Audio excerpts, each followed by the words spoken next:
Assalamualaikum warahmatullahi wabarakatuh. Nama saya Alvin Andika Putra dengan NIM C1C020141 akan mempresentasikan hasil materi mengenai penyusunan anggaran penjualan. Yang pertama yaitu pengertian dari anggaran penjualan. Anggaran penjualan merupakan rencana tertulis yang dinyatakan dalam bentuk kuantitatif dari produk yang akan dijual perusahaan pada periode tertentu yang biasanya dalam periode tahun. Suatu anggaran penjualan yang lengkap dan terpadu mencakup dua dasar terpisah yang berkaitan dengan penjualan taktis dan penjualan strategis. Selanjutnya adalah tujuan dan kegunaan anggaran penjualan. Tujuannya yaitu untuk merencanakan setepat mungkin tingkat penjualan pada periode yang akan datang dengan memperhatikan data yang merupakan pencerminan kejadian perusahaan yang dialami pada masa lalu, khususnya di bidang penjualan.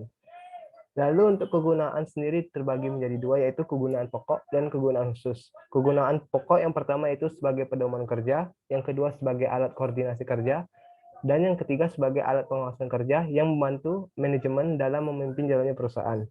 Lalu kegunaan khusus yang pertama yaitu sebagai dasar penyusunan semua anggaran bagi perusahaan, dan yang kedua yaitu untuk menghadapi persaingan besar.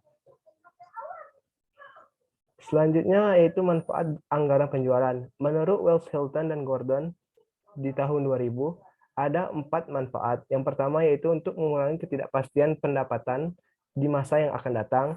Yang kedua, memasukkan kebijakan dan keputusan manajemen ke dalam proses perencanaan. Yang ketiga, memberikan informasi penting bagi pembentukan elemen lain dari rencana laba yang menyeluruh. Dan manfaat yang keempat yaitu untuk memudahkan pengendalian manajemen atas kegiatan penjualan yang dilakukan. Faktor-faktor yang mempengaruhi anggaran penjualan menurut M. Narifin di tahun 2004 ada 5. Yang pertama itu faktor pemasaran, kedua faktor keuangan, ketiga faktor ekonomis, keempat faktor teknis, dan kelima faktor lainnya. Faktor pemasaran yang pertama yaitu luas pasar, apakah bersifat lokal, regional, atau nasional. Yang kedua yaitu keadaan persaingan, apakah bersifat monopoli, oligopoli, atau bebas. Dan yang ketiga yaitu terkait keadaan konsumen, bagaimana selera konsumen, apakah konsumen akhir atau konsumen industri. Faktor yang kedua, faktor keuangan. Apakah model kerja perusahaan mampu untuk mencapai target penjualan yang dianggarkan, seperti untuk membeli bahan baku, membayar gaji atau upah, biaya promosi produk, dan lainnya. Yang ketiga yaitu faktor ekonomis. Apakah dengan meningkatkan penjualan akan meningkatkan laba atau sebaliknya. Lalu yang keempat yaitu faktor teknis. Apakah kapasitas terpasang seperti mesin dan alat mampu memenuhi target penjualan yang dianggarkan? Apakah bahan baku dan tenaga kerja mudah didapat dan murah biayanya? Lalu faktor yang terakhir yaitu faktor lainnya, yaitu apakah pada musim tertentu anggaran penjualan ditambah, apakah kebijaksanaan pemerintah tidak berubah, sampai berapa lama anggaran yang disusun masih dapat dipertahankan. Selanjutnya yaitu prosedur penyusunan anggaran penjualan. Yang pertama yaitu penentuan dasar-dasar anggaran, yang terdiri dari penentuan relevan variabel yang mempengaruhi penjualan, lalu penentuan tujuan umum dan khusus yang diinginkan, dan yang terakhir yaitu penentuan strategi pasar yang dipakai.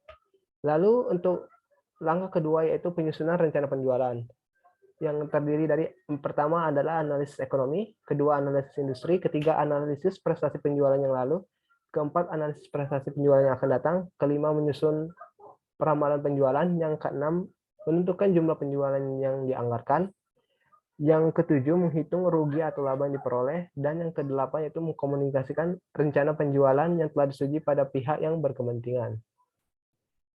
Analisis ekonomi sendiri berfokus pada aspek-aspek makro seperti moneter, kependudukan, regulasi pemerintah di bidang ekonomi, dan teknologi. Lalu untuk analisis industri sendiri untuk mengetahui kemampuan masyarakat menyerap produk sejenis yang dihasilkan oleh industri.